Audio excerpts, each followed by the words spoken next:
Hello, so I'm Sarah Crawforth. I'm the Recruitment Officer for Bracknell Forest Council. I'm just going to talk you through a few details about who can foster for those that are interested. So I'm going to look at some of the requirements. If you're thinking about fostering, one of the first things you would need is a spare room. So people sometimes inquire about whether they can have children sharing bedrooms or whether babies might be able to be in with them.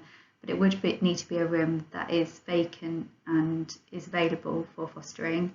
It doesn't necessarily need to be kitted out at the beginning stages, but it would need to be there and a suitable size for a young person.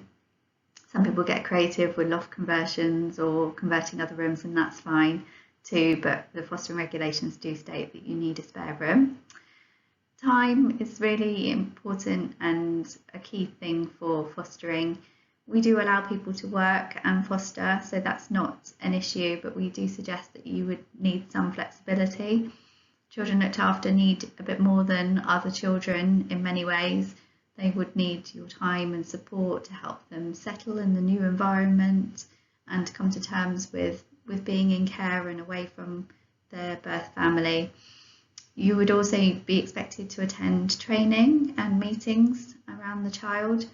So again, having that time to be able to fit in those commitments is really important. A support network is really useful as well. So having friends and family locally can be quite useful. It can be important if you are needing some support one day, emotional support, or you're struggling with a school run. So it's good to think about who you've got around you in your network. We do ask people to be in good general health and just be fit and well. So you would undergo a medical as part of the assessment process, and that's really just to kind of rule out anything that might be serious that could preclude you or inhibit you from caring for a child. There isn't a list of medical conditions that would necessarily stop you fostering, and we do have foster carers with medical conditions, but a lot of it is down to how it's managed, and that report is done by your GP, and our Chief Medical Officer would review that. Childcare experience, again, really important grounding for starting out in fostering. You don't need to have parented before to become a foster carer, but you would need some experience. So we do suggest, if you haven't got any experience, perhaps look at volunteering. Lots of the Scouts and Guides groups are often looking for volunteers.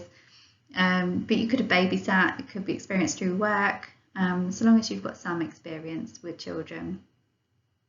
And in terms of qualities, as we may have touched on, being caring, being patient, taking the time to be able to understand the child you're caring for and what their needs are is really important. Being able to empathise with them and show empathy is really key as well, to be able to support them. We do suggest that you need to be quite resilient to be a foster carer. It is an emotional job. Things do change as well sometimes, and there isn't always as much notice as we would like. So being able to be flexible and adaptable again is really useful qualities to have. But we are as inclusive as we can be in terms of who comes forward and who we're able to take forward into an assessment. So whether you're single or in a couple, regardless of your background or sexual orientation, we would like to hear from you. We do want to encourage diversity in our foster carers to meet the needs of the children that we have in care. So do think about taking that step forward, or if you know someone. You can be renting, so we do get questions about whether you need to own your own home, and the answer is no, but you would need to seek consent if you're renting from the landlord.